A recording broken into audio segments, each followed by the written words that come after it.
Halo sobatku, selamat datang di channel Sobat Movie. Tempatnya review film paling asik dan menarik buat sobatku semua. Yang baru gabung, silahkan klik tombol subscribe ya dan nyalakan loncengnya, supaya kalian tidak ketinggalan film-film seru yang Mimin upload. Oke, gak usah berlama-lama lagi, langsung aja kita ke reviewnya. Gasken sob.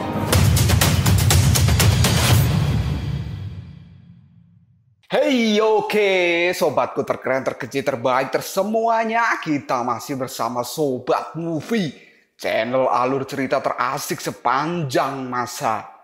Oke, kita lanjut bahas chapter 32. Ini adalah chapter terakhir dari seri Shishijin Ashura. Gak usah cacit banyak bacot, kita langsung masuk aja ke pembahasan. Pada saat perang besar antara dewa dan juga istana surga, pada saat itu Tathagata menyusup dan menemui Raja Gila Rahu secara diam-diam. Raja Rahu menceritakan, di saat Asura berbaris di istana surga dan mereka akan melawan para dewa di medan peperangan, pada saat malam perang, teman lamaku yang mulia Tathagata dari surgawi datang ke campku sendirian untuk menemui diriku. Hanya dia saja yang dapat menghindari mata dari kerumunan para pejuang Asura di luar sana. Dia datang padaku secara diam-diam. Pada saat itu aku pun tahu bahwa dia datang bukan untuk membunuhku, dan aku pun mendengarkan secara seksama apa yang dia katakan pada diriku. Dia membuat sebuah pengajuan yang berani pada saat itu, dan aku pun menerimanya. Di malam itu di depan api unggun, kami banyak berbincang, dan Tathagata mengatakan bahwa anakku Suma sangat mirip denganku, dan aku percaya bahwa Tathagata ini, dia adalah seorang dewa yang sangat menakjubkan, dan aku mengaguminya. Mungkin karena dia sangat mirip dengan teman lamaku Shigure. Aku tidak punya terlalu banyak sesuatu. Aku bertanya kepadanya, kenapa dia tidak membunuhku saat itu juga? Karena pada saat itu, Tathagata yang sudah memegang batu besar, dia bisa saja membunuh Raja Gila Rahu dengan batu itu. Dia mengatakan bahwa pada saat itu, dia pikir dia sangat cocok denganku. Apakah pada saat itu dia berbicara omong kosong? Aku tidak pernah bisa menebaknya. Malam itu adalah malam yang sangat menyenangkan. Apa yang dia usulkan adalah rencana perdamaian jangka panjang. Para dewa juga membantuku untuk menyingkirkan Raja Bandi, Raja Vimala Citra, dan juga Raja Karakanta. Tentu saja aku bisa menerimanya, karena para Raja Asura itu hanya bisa mati di tanganku. Saat aku membunuh Raja Bandi, aku berkata pada dirinya bahwa dia adalah lawan yang terhormat, dan dia adalah satu-satunya Asura yang pantas menyandang gelar jenius. Aku pun tahu bahwa sebenarnya Raja Bandi itu memiliki kekuatan yang lebih kuat dari diriku,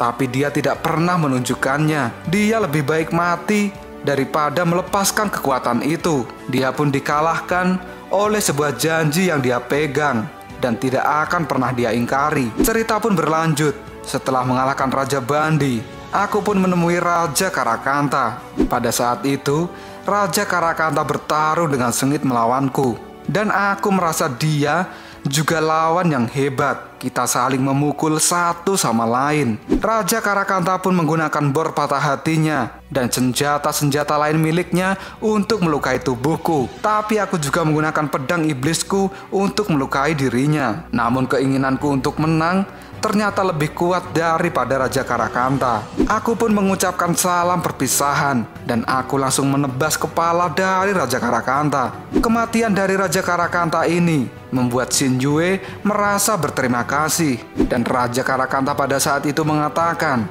"Kakak perempuanku, apakah ini sudah berakhir?" Shinjue pun juga berkata pada Raja Karakanta, "Adikku, aku telah menantikan hari ini, dan aku telah sering mengutuk dirimu. Tapi jangan salah paham, aku masih mencintaimu. Cinta ini harus berakhir pada waktu yang tepat, dan kamu harus mengerti itu." Raja Karakanta pun menjawab perkataan dari Shinjue, "Maafkan aku kakakku, aku pun juga mencintaimu, dan ayo kita pergi bersama." Kematian dari Raja Karakanta ini juga merupakan musnahnya dari Shinjue. Akibat pertarungan melawan Raja Karakanta, tubuhku pun dipenuhi dengan senjata yang menancap. Dan pertempuran di Istana Surgawi ini, aku sudah berhasil membunuh 2 Raja Asyura. Dan sekarang hanya tinggal Raja Vimalacitra yang akan menjadi lawan terakhir buat diriku. Raja Vimalacitra ini adalah salah satu dari 99 dewa yang diusir dari surga. Dan dia adalah satu-satunya leluhur Asura yang masih hidup. Saat itu Raja Vimalacitra mengurungku di dalam ikatan rambutnya. Kemudian Raja Vimalacitra berkata pada diriku bahwa dia memiliki harapan besar pada Raja Muda ini. Raja Vimalacitra juga mengatakan, selama kamu bisa menembus batas ini, kamu akan bisa melampaui diriku. Dan pada saat yang sama, aku telah menyelesaikan apa yang tidak bisa diselesaikan oleh Raja Vimalacitra. Aku pun kembali ke alam tanpa pamrih. Dan Raja Vimalacitra sangat mengagumiku. Dia pun mengatakan jatuh cinta pada kekuatanku. Raja Vimalacitra juga berkata padaku bahwa dia selama ini bisa bertahan hidup karena dia mengandalkan sebuah kebencian. Tapi dirinya hidup terlalu lama dan objek dari kebenciannya juga sudah menjadi kabur. Raja Vimalacitra juga berkata pada diriku, Raja Gila Rahu, bisakah kamu menggantikanku saat ini? Dan akhirnya aku pun memenggal kepalanya. Dan legenda mengatakan bahwa setiap pejuang Asura yang telah mati, mereka semua akan berubah menjadi bintang yang bersinar. Dan malam ini aku merasakan bintang-bintang di langit sangat cerah. Raja Vimalacitra, Raja Bandi, Raja Karakanta, mereka adalah raja teratas di masa lalu. Mereka pun akhirnya mundur dalam pertempuran ini. Dan aku menjadi satu-satunya raja klan Asura. Pertempuran Istana Surgawi pun juga berhenti. Asura dan surga telah menciptakan momen yang sangat langka. Dan momen ini adalah sebuah perjanjian damai antara Asura dan para dewa. Aku tidak tahu sudah berapa banyak generasi yang menanggung kebencian itu. Tapi hari ini kebencian itu pun berakhir. Aku pun memimpin para Asura untuk meninggalkan Istana Surga. Bertarung melawan para dewa adalah sebuah keyakinan abadi para Asura. Tapi sekarang perang itu telah berhenti. Dan kemanakah aku akan pergi? Kemana pula aku akan menyalurkan hasrat pertarungan dari diriku? Pada saat itu, aku pun punya ide. Aku pun pergi dengan cepat meninggalkan para Asura. Dan aku pergi sendirian. Suma yang melihatku pergi sendirian, dia mengatakan, ayah terbang meninggalkan keramaian. Apa yang dia pikirkan? Dan istriku Kiyue menjawab perkataan dari anakku, jangan ikuti dia. Dia ingin sendirian saat ini. Kita terbang saja dan kembali ke kerajaan Asura. Aku pun terbang ke suatu tempat dan tidak ada orang yang mengikutiku. Karena sebenarnya aku pergi ke kapal kuno, tempat dari pemakaman 99 leluhur Asura. Aku pun masuk ke tempat itu karena aku merasa ada suara yang memanggil hatiku dan mengatakan agar aku kembali ke tempat ini. Tempat ini adalah tempat di mana aku berlatih, dan tempat ini hanya bisa dilihat oleh orang yang ditakdirkan. Aku telah lama sekali meninggalkan tempat ini, dan sekarang tempat ini sudah lebih rusak. Tapi sekarang aku memiliki perasaan yang lebih kuat dari sebelumnya. Aku pun masuk ke makam kuno itu, dan aku melihat makam yang hancur kini telah kembali menjadi pulih, dan sebuah cahaya kini menerangi tempat itu. Para leluhur Asura yang telah mati dan menjadi tengkorak, tubuh mereka pun kembali layaknya orang yang masih hidup. Kemudian salah satu leluhurku mengatakan, Dewa Perang, akhirnya penerus yang layak telah kembali pada kita. Kekuatan semangat juangnya itu sungguh tampak nyata.